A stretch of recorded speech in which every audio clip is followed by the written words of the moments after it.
And we are live. Hello, everyone. Welcome back to DT Daily. Once again, here bringing you all the latest in tech news. We've got a great show lined up for you today. Broadcasting, of course, from our studio here in Portland, Oregon. We've got our studio in New York, and we are here every day, 9 a.m. Pacific, noon Eastern, live. And I want to emphasize that again, live. So we're broadcasting right now on YouTube, Twitch, Periscope, and let's see, what else are we on Facebook? That's right, Adrian. We're on Facebook as well. You're welcome. So because of that, thank you, Adrian. I appreciate that a lot. So we're broadcasting live, and that means we can take your comments, your questions, anything you want to talk about, we want to discuss, and we've got a lot to cover today. In addition to, obviously we're going to talk about Adrian here in just a second, but we've got Drew Prindle joining us back here again in a little bit to talk about drones and some of the hazards and the ways that people are trying to figure out to, capture drones. I'll just say this. There's a video of an eagle taking on a drone. That's coming up. We've got Kim Wetzel who's going to be joining us with one of those Aibo robotic dogs here in studio. We're going to take a look at that. It's super cute.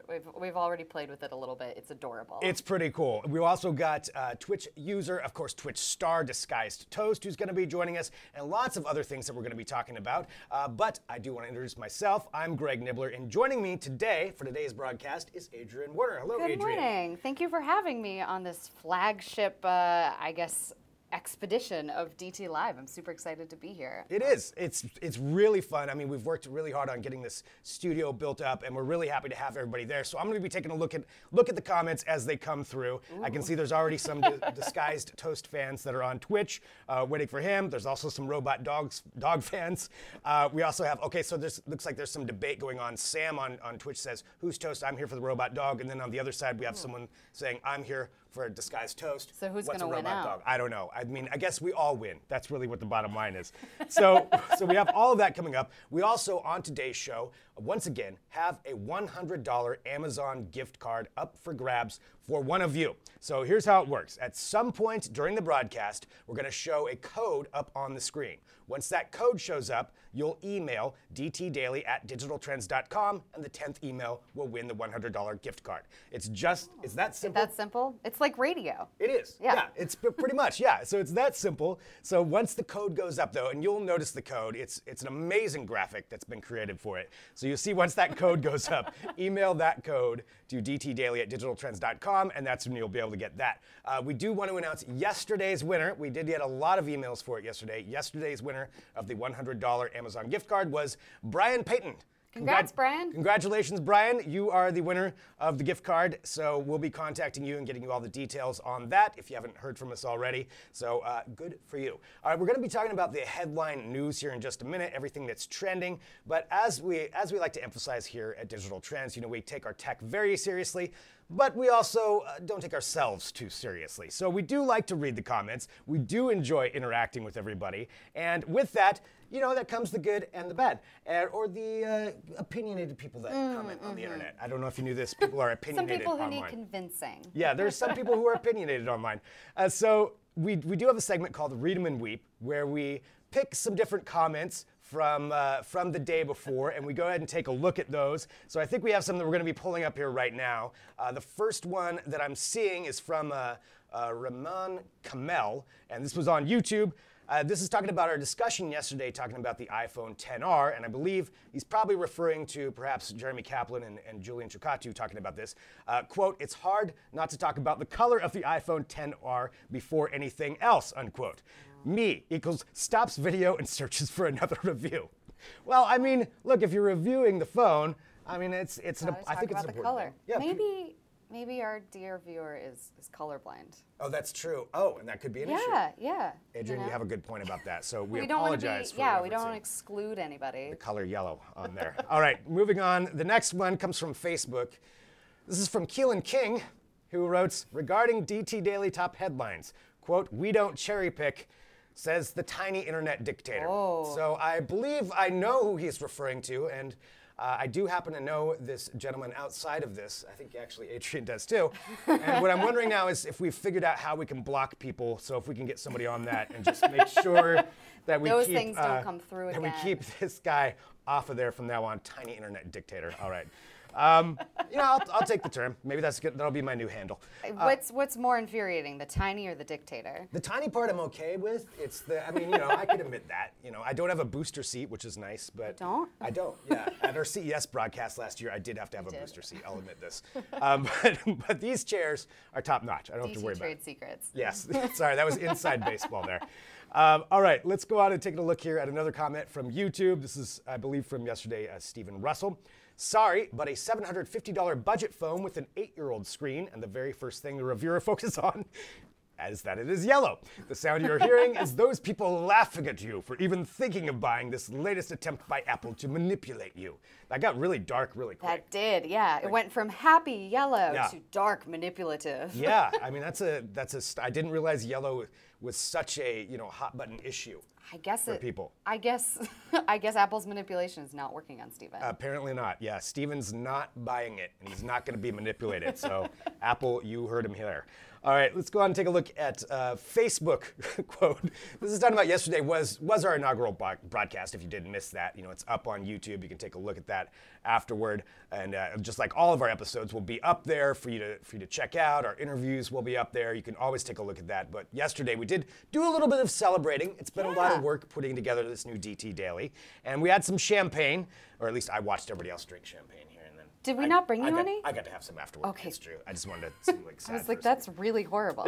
No, Glenn Smoke says, nerds and pink champagne. What could possibly go wrong? It wasn't pink. I can tell you. It wasn't pink. Okay. Well, see, there we go. So you were wrong, Glenn. And the answer is everything could go wrong. There's a lot of gadgets around here. Luckily, nobody got the drones out and started flying them afterward. Okay, moving on, we have a YouTube comment as well that we'll get to, a couple more here that I just want to bring up. And again, since we are live, we can take your comments and questions as they come through. Let's see, DJ Alex says, nice laptop, buddy. I like Dylan Evil 2, have the same one as you have. Okay, I think that was a compliment, but I don't know. I'm just going to go with it. Eswald says, when it comes to absolute best picture, quality OLED wins, he says. In every other aspect, QLED wins. WTF. Perhaps he thinks picture quality isn't the most important thing on a TV. I'm going to guess that's probably directed at one of two people, either Caleb Dennison or Ryan Juanita here at Digital Trends. I'm going to guess what that was referring to. I'm imagining both of their responses in my head, but I won't say them out loud. I can probably guess that both of their responses will show up in here in just a minute. I think I'm not going to be surprised if we do see them. I mean, there's a lot of cool features besides picture. Yes. Yeah. Well, I mean, I'm not going to argue with either of them, but you can always leave your comment and let us know. I mean, it is right there. The final one we have does reference back to our editor-in-chief regarding @SmashDog. Sir, are you sure? These days, you can get a phone with 1080 HD display with more performance and build quality less than that price. Even at that price, there are phones that can easily punch that 10R down. So apparently not everybody is a fan of the 10R. Not everybody's on board. And they do call that out in the review that the screen quality is kind of a con, and that there's definitely other cheaper models out there that you can get that have better picture quality. It's absolutely true. But at the same time, I mean, that's, it's not yellow. They're not yellow. And it is, well, there are some yellow ones of it. But, I mean, it is, it is selling pretty well. And I guess that kind of rolls us right into talking about our headlines. So every day we kind of talk about what the trending news stories are, what the big things are that are happening. Taking a look on Twitch right now on our Twitch stream, I just saw Blockchainiac. Wait, not everyone on Twitter agrees? So yeah, I know it's shocking information, but that's the kind of stuff that we'll be bringing you here. So let's talk about some of the headlines today, some of the biggest trending stories that are going on, and this is part of what we like to bring you here. And as I said, since we're live, we do like to hear your comments and your questions about these as well. So let us know what you think. And the first one is, I'm sorry, it's the iPhone XR. I mean, It is absolutely trending enormously. There's a lot of buzz about it right now. There's a lot of reviews. Apple just released kind of a press release with their favorite reviews. Digital Trends was on there. Crud. Actually, the top Crud. one. But I mean, some of the things that people are saying about it, gorgeous, colorful design. Again, not everybody likes yellow. Day-long battery life. That's huge. I mean, that's a really big deal. Is I think one of the most important things. I'm curious too, for those of you watching, what's the most important thing you look for when you're going to buy a phone? Like, what's the #1 thing you think about when buying it? And for me, it probably is battery life. Battery life, longevity. I would say this other detail on here, performance, is really big. Can it handle multiple things going on at once? That's a really big deal. And it sounds like the processor on this is actually the processor is important. Robust. Yes, that's good terminology right there. I mean, what's the #1 thing you look for when you're buying a phone? Color. Color. Just kidding. It's got to be yellow. If it's yellow, Adrian will buy it. I would say it's kind of a mix between performance and camera. Okay. Camera, camera obviously another big factor that people will put in there when they're purchasing their phone. So definitely different things to consider. Let's see, Brian says, what is the app usage during their test of a day-long battery? That's important. Yeah, that's true. That's important to figure out. We do have the full review at digitaltrends.com that you can take a look there for the iPhone XR, but a lot to think about. Continuing on with the headlines, some other things going on in the news, and this is another trending story that I think you're probably going to see a lot of today as the day goes on, and it's also talking about Apple, but Apple with their plan for a new TV subscription service, and we kind of knew they were going to be launching this. There's been hints about this for a while, but it looks like they are planning a global launch of their all-original programming in the first half of 2019, aiming to hit 100 countries right off the bat. That's ambitious. It's very ambitious. And the way the service would work is they're going to have original content on it. And the thing is, if you have an Apple device, like an iPad, an Apple TV, or an iPhone, what it sounds like is you'll get that original content for free. Does it say how long you get it for free for? It doesn't. They haven't actually given the specific details on it, but I'm going to guess right now, since they've already invested in that, I think you're probably going to get the original content for free for a while. Now, if you don't have an Apple device, I'm imagining they'll have some kind of a subscription service for you to go into. Some sort of pay-in model. Yeah. And then the idea with it is, you would also be able to add on different services. So you could add on HBO, you could add on, maybe Netflix. It sounds like they're still working with content providers. But I'm curious, what you watching think about this, because this is a lot of streaming services that are out there now. This one, as of right now, you'd have to buy an iPhone to watch this. But they do have. I'll say what some of the content is, but then let's get some opinions on this. And Adrian, I want your opinion on this. So right now, it looks like that some of the original content, apparently, that's going to be going there is a new version of Time Bandits, which that might get me right there. I do like Time Bandits, although I don't know how you recreate it. I mean, unless you bring Warwick Davis back, I don't know. Then you've got some kind of movie starring Jason Momoa. You've got a sci-fi drama from the producer of Battlestar Galactica, and allegedly Steven Spielberg is even on board with an Amazing Stories reboot. That's pretty big. That also could get me involved there, but I don't own an Apple device. I don't think I'm going to go out and buy an iPhone. I'm not going to buy the iPhone XR just to watch the programming. And there's also another one that's a morning show drama series with Steve Carell opposite Reese Witherspoon and Jennifer Aniston. So some huge stars right there. What on earth is a morning show drama series? Morning show drama series. That's what I'm curious about. Based on DT Daily, I'm sure is what it is. Apparently, it sounds like they've signed a multi-year deal with Oprah as well, which I think could be a huge That's true. Attraction for a lot of Apple users. And seeing here, it could be, absolutely. Now, talking about how many different subscription services there are and seeing this here in the news, and seeing some of the comments here. So I'm going to go to Facebook right now, and then I'll hop on over to our other services we're on. Keelan, my God, no more subscription services.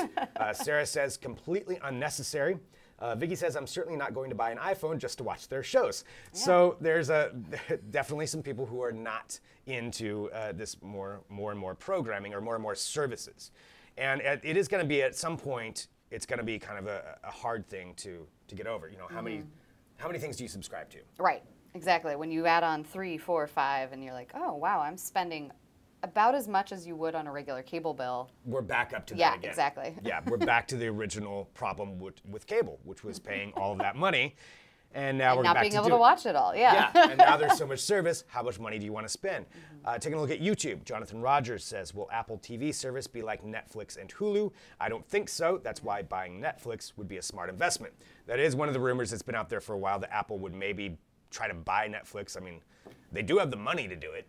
I don't think Netflix is for sale. But I mean, they've got, what, $1 trillion in the bank right now? I suppose you could buy that, or, buy by a country, whatever you want to do. Or an island. Or an island, or an island country. Netflix island. Yes, you could do that. Let's see, on Twitch I'm seeing BigCore23. What will the streaming capabilities of it be? HDR? Good question. Probably. I don't think we have the details on that, but I would guess they're going to go all in on it, but I don't know. 4K, maybe? Who knows? Also, somebody saying, I know who Steven Spielberg is. Okay, well, good. Congratulations. Someone on the internet knows. Thank you for reaffirming that. That was good. So a lot of different comments coming here. Okay, Medusi Omicron says also there's the Disney streaming service coming soon, and that's true. That's another streaming service that's happening.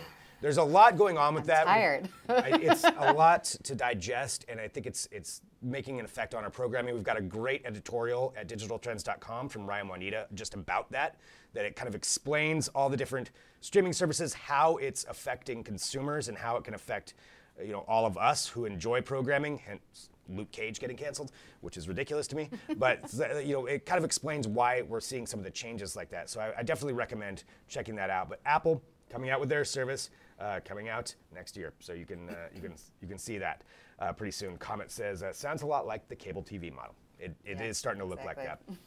Continuing on, just a couple other news stories that we wanted to get to here, and we have this.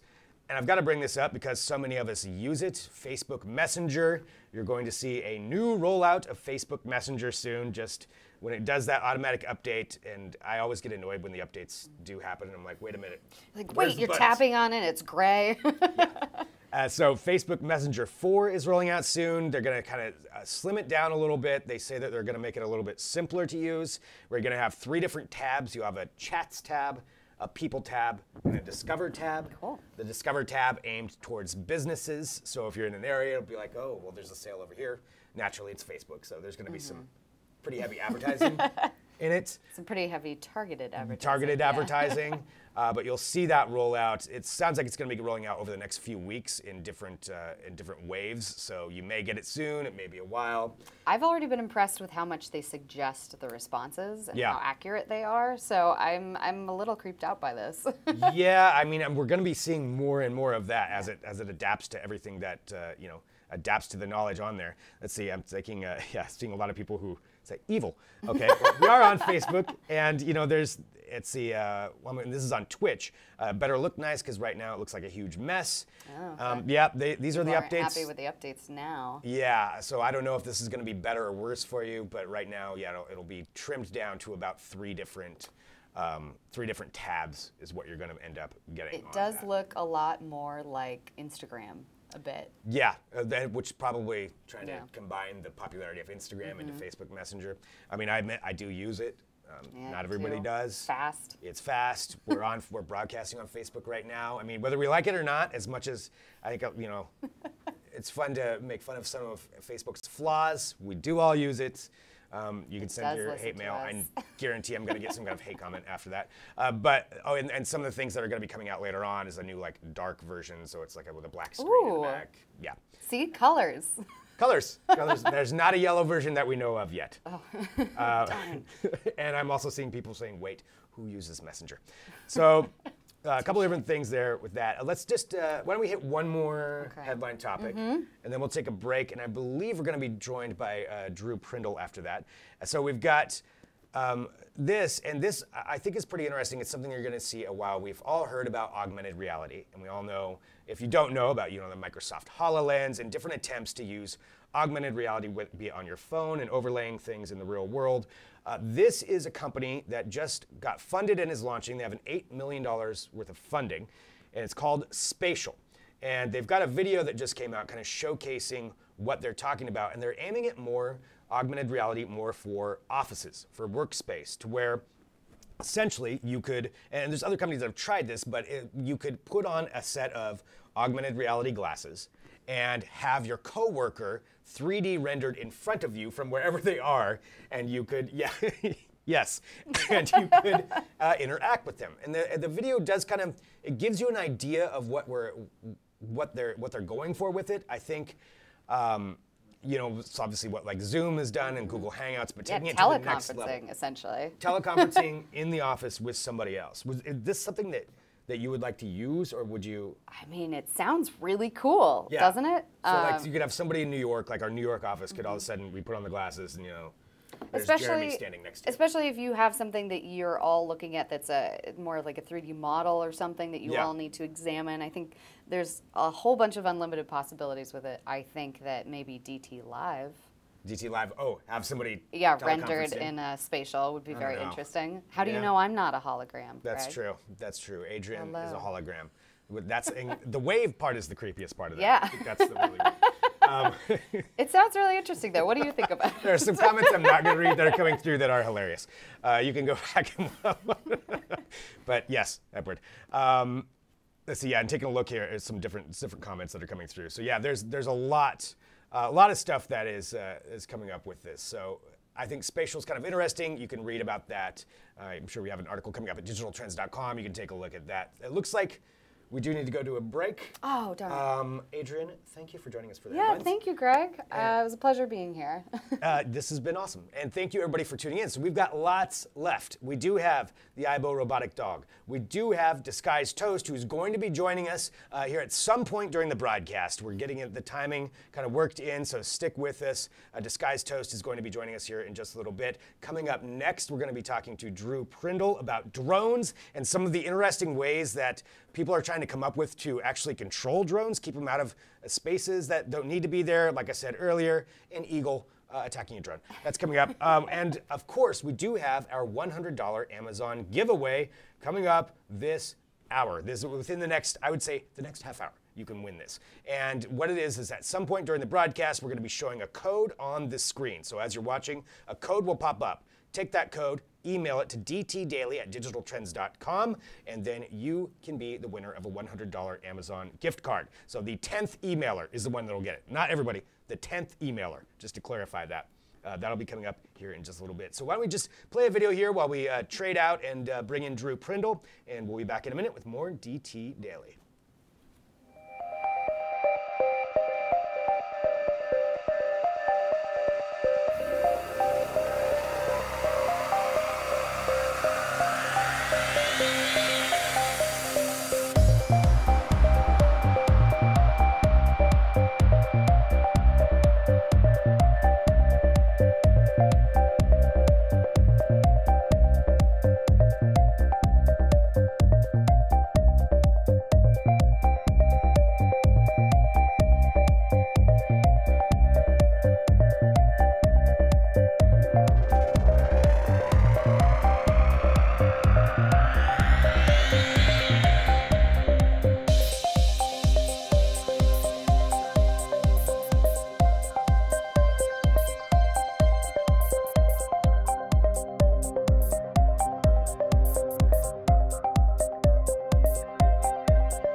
Back here with DT Daily, right here from our Portland studio. And thanks everybody for joining us. So I'm again seeing a lot of comments and questions coming through. Disguised Toast from Twitch is going to be joining us here in just a little while. We'll be hopping on and we'll be able to take questions since we are live. And again, emphasizing that aspect that we are live. So on Facebook, Twitch, YouTube, and Periscope right now, soon to be other platforms. And you can always get your comments and questions in there, and we will take a look at that and try to get everybody's in. And we have a lot of other things that are coming up here in just a little bit. But right now, we are joined by Drew Prindle. You saw him on here yesterday, and he's back now to talk about the dangers of drones. Yes, indeed. Dun, dun, dun. We needed some music effect. I think that would have worked right there. But no, drones. And talking about just drones in general, obviously it's a huge market right now, and just the proliferation of everybody getting drones, from like pocket-sized ones, palm-sized ones, to giant DJI ones. And we wanted to talk about just what kind of the regulations are with that. Like what steps are being taken to try to protect us? Is that what you wanted to go into? I mean, yeah, so really what I wanted to talk about was we published this great feature over the weekend from Simon Cohen, a longtime DT contributor, about basically how protected the world is against drone-based like terrorist attacks and things like that. So not military drones coming in and dropping bombs, but people like retrofitting like an off-the-shelf kind of drone and then just using it to do something terrible. Which is a concern. Yeah, and it's more a concern now than it ever has been because drones are more accessible, and we're there seems to be a little bit of a gap between, the defenses that we've built up and how available they are. Yeah. How available drones are. So when you go, like right now, let's just walk through the process. We're going to talk about some of the different ways that are being taken to try to protect. But when you buy a drone right now, do you have to register? Like, what's the registration? So it depends on the size of the drone. If it's over a certain size and certain weight, you have to register it with the FAA.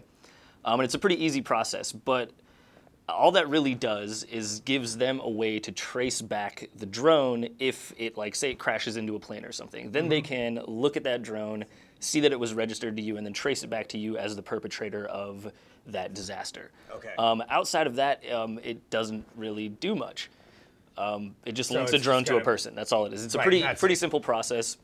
What it doesn't do is broadcast a signal. So say somebody sees, like somebody who's like guarding a stadium or something like that, and they see a drone in the distance that looks kind of suspicious. There's no way for them to get like a radio signal from it and be like, oh, that is a totally benign drone. Now, technically speaking, yes, there are ways to do that because DJI, the biggest drone manufacturer in the world, they have, I think like it's something like 70% of all the drones that are in use right now are DJI drones, and they have a system that does that kind of broadcasts like, hey, there's a pilot controlling this somewhere, and they're probably okay. But other drones, no, that's not really something that happens. So it's really hard to tell where a drone is coming from, like from afar. Right, which is a big concern. It's hard to determine if it's a threat. So what are there processes that are being put in place to try to remedy that, or nothing terribly organized? Be afraid. Okay, so we've got that. So we understand. There's not a lot that's happening with that. What is being done? And I know we wanted to talk about some different ways that people are trying to come up with to counteract this. So there's no basic way. We can't just like press a button and say, okay, that drone's done, and we know exactly where it came from. So assuming that's not the case, drones are still going to be flown over populated areas. Why don't we walk through some of the different ways that people are I mean, I'm sure if you guys have read Digital Trends at all, I'm sure you've seen some of these articles. We've covered a lot of these weird anti-drone technologies in the past, and they're always really flashy and like kind of funny in some ways. It's just like how ridiculous they are. Well, one of my favorite is the Eagle. That is, that was the system. I believe this is in Scandinavia. Somewhere. They trained these giant like golden eagles to chase down drones and snatch them out of the air and then like fly them back and drop them off in front of their trainer or whatever. And it's not really the best idea. First of all, like, if you've ever seen videos of these drone props spinning at like ridiculously high speeds and then somebody throws like a ham at it or something, it just slices it up. Like, have you thrown a ham at a drone? No, but I really want to. I've seen a video of somebody now we need to get a video up for that. I think that's the next video. That's a thing that happened. Yeah. But yeah, there's a lot of different videos that are out there with it. I mean, I think we do have a video of the Eagle actually taking down a drone, I believe, as we're walking through here. I will say just there's a couple of comments here coming through. Someone questioning if we were live. We are live, and I assure you, Disguised Toast is coming up here in just a little bit, and we'll be having him on here in just a little bit too. But talking about drones in different ways, I'm seeing a lot of details coming through, some very detailed comments as we're walking through this. Well, let's talk about a different way. Another thing that. So one of the other ones. I know there's the Drone Buster electronic pulse. Is that how that works? I'm honestly not even sure. I can't even keep track of them based on their names because they're all ridiculous. There are a lot of different ones. Okay, just to show them. Oh, here we go. I did promise this at the beginning of the show. There it is. That's an eagle snatching a drone. That's a pretty clean grab, and that's what I feel like is not normal. I kind of want. There's a lot of risk to hurt the birds by utilizing this method, and also you have to, like, it's just not feasible for everybody to have like a trained a raptor person like on staff that just has an and it probably takes a lot of time and resources to train these animals. But I want my own personal personal eagle drone. Well, yeah, I mean, who doesn't? But is this something that's realistic to deploy like widely and like kind of do we have to have? I mean, it would be really cool. It'd be really cool. Don't get me wrong, but it's not realistic. All right, so assuming that's not realistic, some other ways. I mean, and this is another one. I guess we'll pull up the Skywall 100, which is a net system, and it's a very dramatic ways that people are trying to show to take down these drones. Yeah. And one of the ideas was deploying nets. Yeah. To try to throw at them. Nets are drones' worst enemies. That's what I've learned from this article. Is this the one that they shoot? They shoot it out of like a bazooka, or it's like a bazooka type of thing, and they shoot it down. It's like it's a shoulder-mounted like net gun thing, and they shoot it, and it comes out of this pod, and then after it's like close to the drone, the net pops out, and it tangles up the propellers, and the thing just falls out of the sky. Look at how dramatic this video is. I mean, the video is very dramatic. Yeah, I mean, this is clearly. The thing is, though, what if the drone just moves 2 inches to the right? Yeah, that's one of the big issues with this. Is it's kind of like if you have somebody who's controlling it remotely, like it seems like it would be relatively easy to get around something like this, especially if it's not just a single drone. Yeah. I'm taking a look at some of the comments coming through. IMDW on Twitch just said the year is 2049. My trained drone eagle is out snatching Amazon packages. Yeah. See, there you go. It's going to be a real problem in the future. We clearly all need trained eagles to snatch these things. So there's that one. We also have the other one we had was the electronic pulse. Is that the one where it's like a radio blaster, shoulder-fired radio blaster? Electronic pulse, also a very dramatic video showing somebody in the military. So the way this one works, very high-tech looking gun to shoot an electronic pulse. Yeah. So basically, what this does is it's like jamming the drone signal. It's just blasting a bunch of RF stuff at it so much that it just kind of like overwhelms it and it ignores the signal coming from whoever's controlling it. And then just decides, okay, I need to land right now. Okay. Well, that seems more reasonable. Definitely seems more reasonable, but there are issues with it. It's not terribly long range because it kind of depends on how far you can see and how well you can aim. The human operator can aim. So it's not.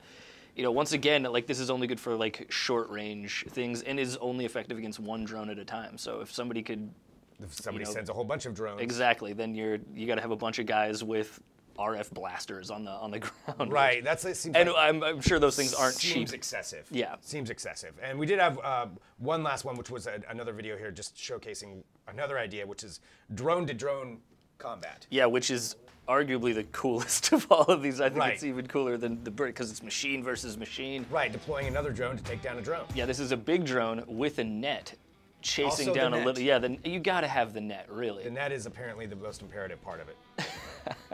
But yeah, it chases it down, locks onto it, with like computer vision, and then chases it down and smashes the net into it and carries it away. That looks like a fun video game.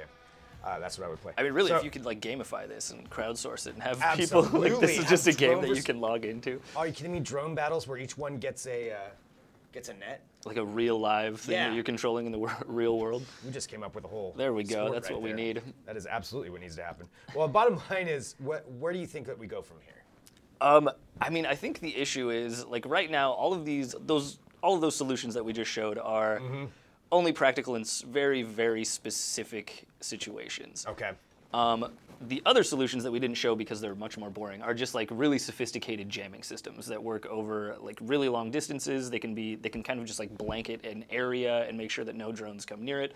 That seems to me like that would be the best way. Is just have some kind of a system to point around it's kind of shoot that. I don't know, sends an electronic signal out. Yeah, the problem is right now those kinds of things and those services and the people who provide those things are very expensive. So nobody's going to use those unless they really have a reason to. So we saw stuff like that at like the royal wedding recently. Right. So that was like something that they really needed to like protect the people. They had a lot of money behind it. They could afford to provide a solution like that. But most like stadiums, concerts, like they're not going to dish out all kinds of money for something like especially if there isn't an established like threat. Because right now we haven't really had one of these attacks, despite the like fact that it's baiting right now. I know it kind of it definitely seems like it's fear mongering and stuff, but this is something we should be thinking about. And you're right. It's something that we do need to think about. We do need to be concerned with. I know Game of Thrones actually for their filming they deployed a very high tech way of getting rid of drones. And that was just to keep people. That was keeping people away from just like filming the set, so there would be no leaks. And that's the thing. Hollywood's got tons of money; they can do stuff like that. You're right. But you know, if we're just looking to protect big gatherings of people, it's a little bit tougher. Yeah. Well, there we go. And so this article's up at Digital Trends. Yeah, right yeah. now. Check it out. I think it went up over the weekend. Simon Cohen. Okay. Great writer, really good article. I definitely encourage you to check it out. Fantastic. Well, Drew, thank you so much. Again, Drew Prindle, our emerging technologies editor here at Digital Trends. So you can check out all of his stuff. He gets to work with the coolest of the coolest technology, and he's got a chip in his hand. You can read about that at Digital Trends. I'm not going to explain it any more than that. So you can go there and check that out. Coming up on the show, in just a little bit, we're going to be joined by Kim Wetzel with the Aibo robotic dog. We have a $100 Amazon gift card giveaway still coming up, which we will be flashing the code on the screen at some point. And at that point, you email dtdaily@digitaltrends.com. And looking on Twitch, maybe to answer your question, yes, Disguised Toast is joining us, I believe, next right here. So we're going to take just kind of a quick break, play a couple of videos that we have, and then we'll be back with him joining us right now. So get your questions ready. I'll try to get those in to him as we talk to him. And we'll be back here in a minute with more DT Daily. Thank you. That was awesome. Good work.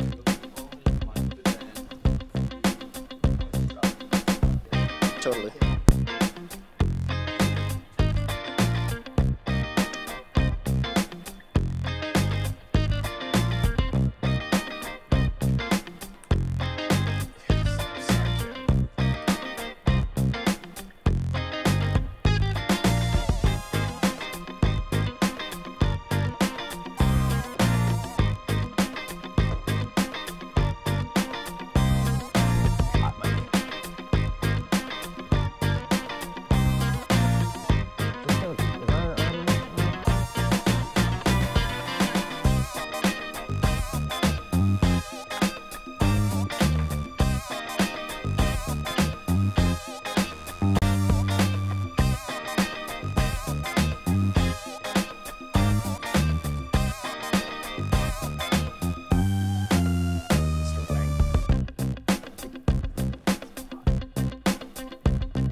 Oh, hey now. And we are back. All right, hello everyone. Welcome back to DT Daily. Thanks everybody for tuning in. And so, as we're broadcasting live here, we appreciate everybody who's been joining us for these. Every day is going to be a little bit different. We've got different guests, different segments, different things we're going to be talking about, all live, broadcast right now on Twitch, Facebook, YouTube, and Twitter. More to come. And I'm seeing a lot of people here who are very excited about our next guest. Toast. Which is going to be Toast. We're going to bring him on in just a second. Also joining us, of course, BJ Fregoso. Hello, BJ. What's going down? Not much. Another broadcast, another fun day here. Yep. DT Daily. I'm seeing a lot of people who are very excited about our guest. And I believe, do we have our guest on the line right now? Just to double check here. Okay, not quite yet. We're still working on getting the guest in here. Where we're going to be having Disguised Toast joining us here. Of course, a Twitch superstar. Maybe we can field a question from the audience they'd like to ask Toast once he gets on. Go ahead, yeah, drop in your questions right there. Again, we're monitoring all of our different social media feeds, so you can let us know what it is that you want to ask. And someone's already said I'm their biggest fan. Whoever blockchain, okay, I'm your biggest fan too. I'm seeing Wang Camp Leader, so we've got some different ones. I see a BJ so handsome. Thanks. Look at that. Look at that. How much did you pay for that? I need to get that in the, man. Anyway. I'll take any paid promotion. So. That's awesome. All right, so lots of different comments coming through. So let us know what it is that you want to ask for Disguised Toast. So how much do you know about Twitch so far, and the Twitch world, and I've watched the Twitch economy? I mean, the Twitch economy is insane as far as what people are doing on there, and it's always interesting to me to see what channels are having the most. I think I'm getting a little bit of a feedback on there, but see what channels people are watching the most, and obviously Fortnite being huge. Yeah. But what ones do you watch the most? I mean, Fortnite, obviously. The new Call of Duty obviously is pretty high up there. So I think the next avenue for Twitch is like seeing like comedy shows and like late night programming and things like that on Twitch. So which is true. We're broadcasting on there right now. Exactly. And we appreciate how big it is. And there are a lot of different obviously different people watching on Twitch, different kind of audiences, what it caters to. Myself, I don't know. I'm not good enough to compete and broadcast my own Twitch stream unless you wanted to watch, Ineptitude as I'm doing it. But maybe people do want to watch that. Maybe like what you're watching. Maybe so. There's another avenue for you to be on Twitch. There are other avenues, yeah. But I think we got him here. All right, I think we do have our special guest who's going to be joining us here right now, right here on DT Daily. It is Disguised Toast. Hello. Oh. I don't think we can hear Disguised Toast. So we're going to get that figured out here as we're working on the sound. Thanks. I think he can hear us. Can you hear us? We can't hear. Yeah, he can hear us, but we can't hear him. So we're going to get that taken care of. While we're doing that, we are gathering some questions from Twitch, just from different people who want to ask. There are a lot of fans who are joining us right now, talking about it, and who have different things that they want to discuss with this. So, BJ, what do you think here, as far as as we're starting to get this work through here? Sorry, I'm getting a bunch of messages there. So I'm just I'm seeing Papa Toast. I'm seeing he truly is our commander. Yeah. I'm seeing leader. There's a lot of very, very big comments coming through about Disguised Toast as we're trying to get the sound pulled up here during the broadcast. All right, so again, and Disguised Toast, thank you for your patience while we're getting your sound worked out on that. We really appreciate it. But let's talk a little bit more. Like, if you could pick one game you would play online, what would it be?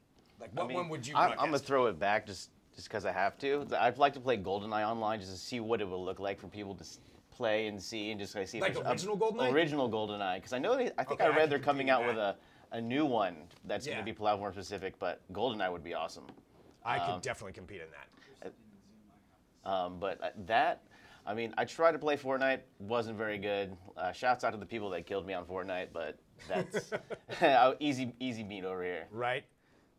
Okay, does Toast think that somebody has some very specific questions about the economy for Toast? So a lot of different questions that are coming through on there. Just checking with our tech crew. Do we have any update on that as we're trying to work through this? Okay. All right. We're going to keep on talking then as we get Toast back up here. I think he can. Yeah, I believe Disguised Toast. Again, so everybody who's watching right now, we're live. If you were questioning whether or not we're live, we are definitely live. And as we're bringing in different guests, and we're kind of working out a few different things when it comes to the tech side of some of this, and it's a complicated procedure. And so we're working our best here to get Disguised Toast on to make sure that we can hear him as we're broadcasting right now. So working on that. Doesn't look like it's still coming through. Definitely not pre-recorded. I can see that. Just we're saying, live and direct. Says pre-recorded. If this was pre-recorded, we'd cut this part out. Okay. Testing.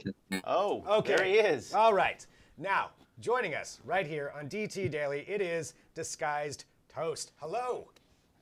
Hey, how's it going? Good. Going really well. Thank you so much for joining us. Apologies for the couple of the issues that we had going on there, but it is awesome to have you on. We have some huge fans. I do want to ask, though, right off the bat, what should we call you?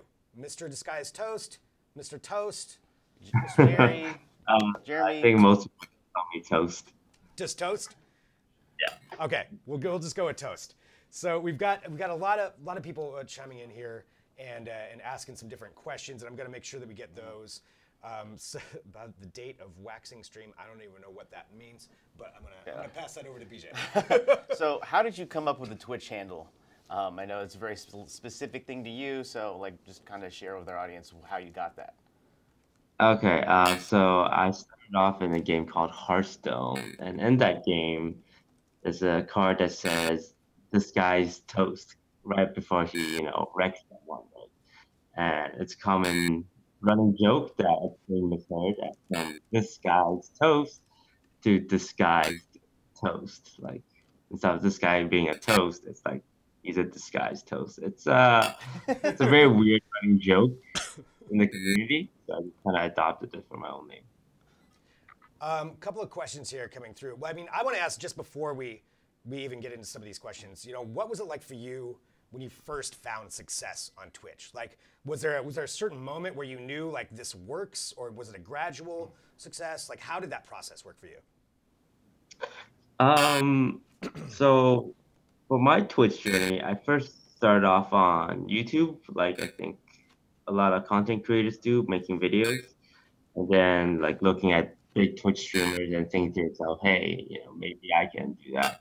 So it wasn't until like my second year of streaming that I started going to like 2,000 viewers, 3,000 viewers, 4,000 viewers, and slowly building up. I spent like a long time at just 100 viewers. I think once you hit thousands, you feel like you made it to a point where you can sustain yourself. That was kind of the moment when once you got into that, and it's like, okay, this is legitimate. Like, this is what I'm going to do basically for a living right now is be on Twitch. I'm seeing some questions. Yeah. I know, BJ. I got one. Okay. So at what point was the tipping point for Twitch where like then it became mainstream? Like, it was kind of a little underground at one point, but then there was some sort of tipping point in pop culture or within what you're doing that made it go kind of mainstream at this point. What moment do you feel was that? I think the whole Drake and Ninja and Fortnite thing is the main thing going like really, really mainstream right now. It's like for a long time we've been just kind of doing our own thing, but like Fortnite is just so huge. Every kid in like high school and middle school plays it. Obviously, this has a spill over to their parents, and then now like celebrities talk about it. That was just on Ellen, and they're playing Fortnite together, and it's getting like really, really mean. I'm seeing some questions that are coming through on Twitch. We've got a couple of different people, Felon HS and Evil Angel 3, asking about Artifact. If Artifact turns out to be a good and popular game, would you consider becoming a full-time Artifact streamer? It really does depend on the viewership. So Artifact is another card game similar to what Hearthstone is. And a lot of people are wondering if Hearthstone streamers will become Artifact streamers. And usually the big Hearthstone streamers will stay on Hearthstone unless the Artifact numbers is like, wow, I get 10,000 viewers on Hearthstone. I can also get 10,000 viewers on Artifact. Then it becomes a choice of, what game I enjoy more. But if you go play Artifact and you get 1,000 viewers, 10% of your regular numbers, you're not really going to switch because of that, because you're essentially cutting into your revenue stream by 90%, right? It's kind of interesting you talk about revenue stream. I think I just saw AMA, or I read an article about you talking about the Twitch economy. Care to give like some minor bullet points on like what the article was about and what you like kind of entailed in this piece? Okay, so basically talk about how Twitch streamers make money, subscribers, people can give you $5 a month, or sponsorship. So sponsored playthroughs are really big on Twitch. When the new Call of Duty Black Ops came out, so much big streamers were sponsored, and the price range for that ranges between like $1,000 an hour to $10,000 per hour just to play someone else's video game. That's crazy. Yeah, that's got to be just kind of an insane part to learning about that as you go through and having that kind of happen, where it's just becomes such a huge part of of so many different people's lives.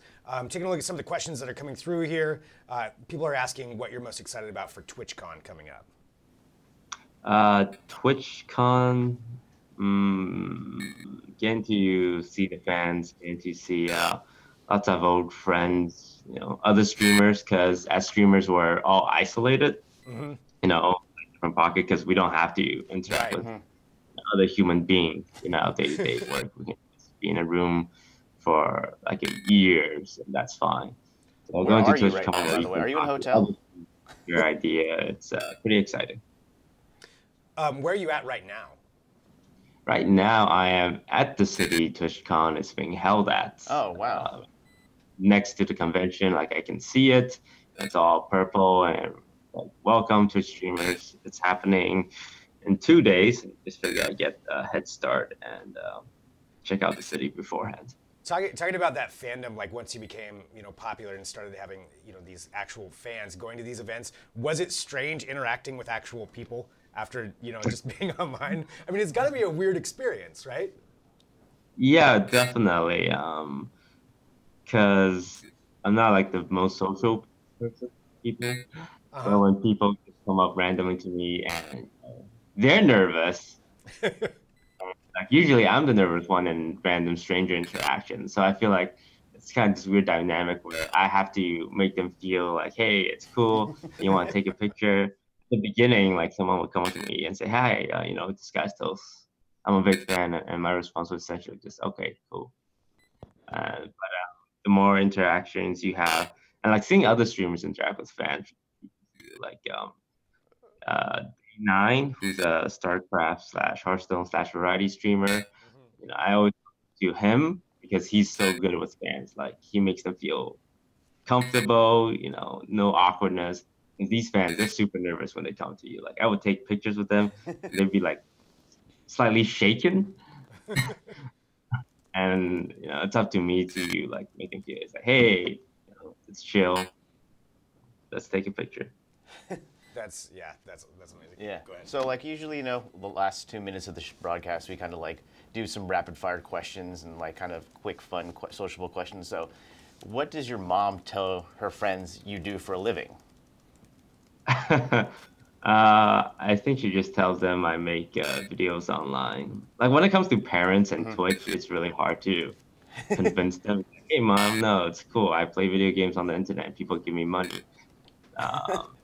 The best thing from my experience that convinces parents or older people of what you're doing is essentially the paycheck. It's like, hey, the legitimacy of this. Just look at, this paycheck. And that usually convinces them that it's a real thing. What's your favorite Spotify or Apple Music playlist right now? I don't use playlists. I just randomly search up meme songs like Twitch chat, like Ocean Man or Brain Power. Like there's a lot of requests from Twitch. I don't use playlists. Last question. One bit of advice for anyone starting their own Twitch channel, what would it be? Don't start on Twitch. Yeah, it's weird. Like don't you start on Twitch? Don't start on Twitch. Okay. Start on YouTube and build yourself like a reputation of quality video. If you open a Twitch account right now and you just turn it on, you're gonna get 0 viewers. And like, how do you get people to your stream when there's hundreds of thousands of other streamers offering the same thing? Do you suggest Do you suggest YouTube Live or just record yourself and then put it up? Oh, YouTube regular, like record, make a good video, edit it, either montage or a highlight or funny skit. It's like people need to know that you can provide good content before they're willing to watch you live, right? Because live is like very hard to do. You have to be entertaining constantly, right? At any moment. And if you can't be funny or can't be interesting in an edited video, how are you going to convince people to watch you in a live setting? So that's my recommendation. All right, well, there's the suggestions right there from Disguised Toast. Well, I want to say thank you so much for joining us, again, here on DT Daily. We'll let you get back to it. I'm sure you've got a lot ahead of you as you're getting ready for the convention and everything else, and the competition. But Disguised Toast, thank you so much for joining DT Daily. Thank you, man. Thank you. Thanks for having me. Had a great time. Awesome. Awesome. All right, again, we are live here for everybody who's tuning in. Thank you so much for joining us. This is DT Daily. We're going to take just a quick break. We're going to be coming back here in a minute with a $100 gift card to Amazon that we're going to be giving away. So you'll be able to get that when we flash the code on the screen. But we do have Kim Wetzel joining us, and she's going to be, sorry, we're live, and I need some water. We're going to have Kim Wetzel joining us, and she's going to be showing us the Aibo robotic dog. We appreciate her patience on that. And back here in just a minute with more DT Daily.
We're back here with DT Daily, again broadcasting live as we do every weekday here from Digital Trends. We're live from Portland. We start at 9 a.m. Pacific, noon Eastern, every day. Different guests all the time. Big thank you to Disguised Toast for joining us to talk about everything that's going on with Twitch. That was really cool. We really do appreciate that. And, you know, every day we'll have different guests, different things to talk about, different things to go over. And we do have our $100 Amazon gift card coming up, so the code will show up on the screen, and we will let you know to email at that point to dtdaily@digitaltrends.com. It'll be the 10th emailer. But before we do that, as promised, and we are now joined by Kim Wetzel. Kim, thank you for your patience and everything getting bounced around. When we're doing these live programs, it's, you know, things change up a lot, and we really do appreciate it. And this is what we've been talking about all day. So tell us, what do we have here? Well, this is Aibo the Robo Dog. So I don't know where to begin. Maybe I should begin by turning it on? Yeah, let's do that. So you may have seen, if you're watching right now, you may have seen some of the different videos about Aibo, because I know it came out in Japan originally. Correct? Yeah, it's a Sony dog. Sony dog. Oh, hold on. We got to get him on first. Aibo is not responding to us right now. So this is Aibo, again, the robotic dog. So it was started out in Japan, and we've seen a lot of different videos of it. We do have a video. I think we do have some B-roll. Yeah, if Aibo's being finicky. But it's pretty actually incredible as far as people are asking if Aibo is dead. Aibo's not dead. Aibo's sleeping. Aibo's there sleeping. We go. Aibo's waking up right now. See, he took a long nap, or she took a long nap over. So we've got, so we're seeing some of the B-roll. So here it is. Aibo is now waking up, the robotic dog. That is unnerving. So how often do you have to have Aibo sleep? It's so weird. I actually, Aibo just needs to charge. Aibo just charge. Yeah, and I actually haven't had it on long enough to actually know, what it needs and everything. It'll, a little puppy will speak for itself. But as you can see, it can move pretty lifelike. It has a tail that's wagging. I don't know which angle to put it at for you, but yeah, you can kind of see. Aibo's got sensors back here. So and sensors on its nose. So the sensors let it think that it's being pet. And it's got sensors under its chin, yeah. And it's nuts. It's packed with these artificial intelligence features. It can start to recognize you as kind of the primary caregiver. It can recognize up to 100 people. It can recognize children over adults, and it can learn. It can learn to, do things like roll over, that sort of thing. And you can give it positive or negative reinforcement. You can say, good girl, and you can, And then you can yell at your robot dog? Yeah, you can also swat it on the bottom and say, no. What, really? Yes. What do you have to... What does it do that you have to say no to? Well, I don't know. It's not going to freaking dig in your garbage can or poop on the floor. It doesn't poop. Sounds like a mean person. It does lift its leg occasionally, though, to pretend to relieve itself, but it actually, thank God, nothing comes out. It's not that far advanced. Yeah. So it's not that advanced yet. But there's all kinds of things it can learn to do. No, don't go off the table, Ibo. No. Ibo, pick up the bone. That is so creepy. Ibo, pick up the bone. So it's supposed to be like a real puppy, meaning it's supposed to like not listen. Yeah. Exactly. And right. So it's still being trained. It's being trained. It's supposed. So like I don't know. That could be a cop out, honestly. But right, like it does what I ask it to do, like 1/3 of the time. Oh, hi, are you It's being asked in the chat right now on Facebook by Drew, does it have algorithms that make it aggressive toward mailmen and people in hats? I have not discovered that yet. Oh, guys, look, it's rolling over for us. There it goes. See? Ibo is rolling over. Ibo's got a mind of its own. Good girl. Good girl. And by the way, I'm calling it girl, but I think it could be whatever you want it to be. So if you get this thing at home, and you decide it's a boy. It does come with the pink bone and the pink ball, but it could be anything, really. It's being noted, somebody should buy 20 Ibo dogs to practice. I guess you could get a pack of them, I suppose. And the thing is, so what you've been doing is you've had Ibo at home for like the last few days? So, well, I've been here at work. Here at work. Oh, no, don't go that way. But you've been around Ibo for a lot. I've been spending some time with Ibo. We got, it's on a 7-day loan. So, I don't know why no one else in our office wanted to take charge of Ibo, but I was. Well, it's because I feel like in just looking at the comments, it's that balance of, oh, this is really cute, or this is really unnerving. Yeah. Like one or the other. Exactly. And I find it both at the same time. Yeah. But I did take it home to my son over the weekend, and he's 4, and he loved it. Like, he was just, he was like, all about it. He was even trying to cuddle with it, which is funny because it's not really cuddly. No, because it's not like they didn't put fur on it, which I'm kind of surprised they didn't. They should put fur on it. That's the one major gripe I have. Like, it's not cuddly. Like yesterday, I had it in my lap and it was sitting there, and I'm just holding something metal on my lap. But on Sunday night, my son said goodbye to the puppy, and he was devastated. My son was, not the puppy. The puppy didn't care. But your son was devastated? He was like sobbing, holding on to it, going, oh, I miss you, Ibo, I'm going to miss you. And it was very cute and unnerving at the same time. Right, like, how quick your kid got attached to a robot. To a robot, yeah. Yeah. This is the coming, the coming up of what we're going to be dealing with, I guess. More AI pets and... I guess. I don't know how I feel about it. Yeah. Some part of it, it's like, hey, it's super cute. Look at it. You guys can tell. Like, I don't know. It keeps turning cute, around but to you look can also at me, see the eyes on there, and the eyes are I think what throws it off. It like gives it. Oh, it's growling. It doesn't like the cameras at all. Did you guys see that? I've never seen it growl before. You've never seen it growl. It's never growled before. Yeah, I've had it for 5 days. Okay. It doesn't like you guys over there. How much does Ibo cost? Ibo, why is it looking towards me? Brace yourself for the cost. I think I initially told you before it was $2,000. It is not. It is $2,900. $2,900. So you could buy a used car for this dog. You could spend lots of money on doggy daycare for a real dog. Yeah. For the price of this guy. But the advantage is you don't have to feed it. Don't have to clean up after it. There's no pet hair. It loves you, Greg. I'm sorry, it's throwing me off so much. It's blinking its eyes and it's staring at me, and I don't know. It's trying to hypnotize you. Yeah, it is trying to hypnotize me right now. So $2,900, and $2,900. It's available here in the U.S. now. It is available in the U.S. I did go on their website this morning though, and I did it. It might be out of stock or something. Okay. But supposedly it's available for the holidays. If you're looking for a $2,900 robot dog to give to a loved one. But like everything, I'm sure, as the more fees come available, it'll probably come down in price. We'll have more options. I'm sure there's going to be one where they have fur on it. I mean, the AI behind it is really incredible, and I do have to say, it's unnervingly lifelike the way that it's moving right now. Yeah, it is. The only thing that is kind of weird is how it kind of walks. It's kind of, but otherwise, the way it moves its head around, its tail, its ears, it's very lifelike. Yeah, it's way too lifelike. All right, so that is the iBoat. So we're gonna have this article up here at Digital Trends shortly, where you can take a look. That's so weird. It's so strange. Now it's panting at me. But again, Kim, thank you so much for bringing this in. I'm really excited to see your thoughts, and it's so funny that your 4-year-old was so attached to it. I don't know what to make of that. Yeah, what do you do about that? Get him a real dog, maybe. Right. Yes. I don't know. I mean, at least this is easier to take care of than a real dog. This is true. All right. Well, thank you so much. Sure. Yeah. Kim, so check out Kim's article at digitaltrends.com. Coming out soon. No! It's going to growl at me again. All right, well, and thank you, everybody, for tuning in to DT Daily. We really do appreciate it. We're live here every day from Portland at 9 a.m.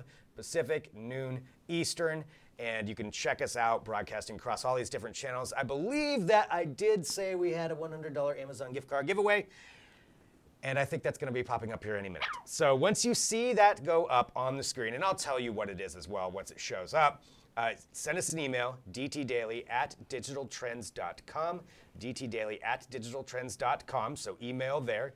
And you can go ahead and get the 10th emailer will get the $100 gift card. Okay, it's up there now. So basically the code is, if it's hard to read, it's "We're doing it live." So email dtdaily@digitaltrends.com right now with "We're doing it live."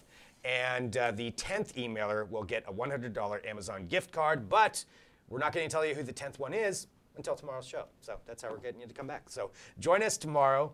Live here when we come back, and we'll let you know if you won the $100 Amazon gift card. And here's the thing, we've got another option tomorrow too. So you'll still have more chances to win. And again, check back with Digital Trends all day long for all kinds of different articles we've got coming up today.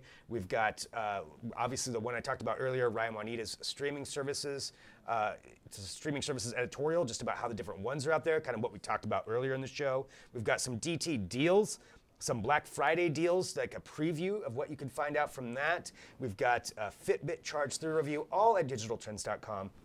Take a look at all of that there. Huge thank you to Disguised Toast for joining us today to talk about everything with Twitch. That was great. And this video will be up afterward for you to go back and check out. You can email it, share it with friends, follow us, and just stay tuned with everything that we're doing here. We're really happy to be launching this new program with you, and we thank you all for joining us. So tomorrow, we've got a whole other lineup of things that are going to be planned. We're going to be talking about televisions, AK Television. We've got Duncan Ironmonger that's going to be joining us. A lot of things all coming up tomorrow, just like every day here. And thanks for tuning in, and we will be back tomorrow with more DT Daily.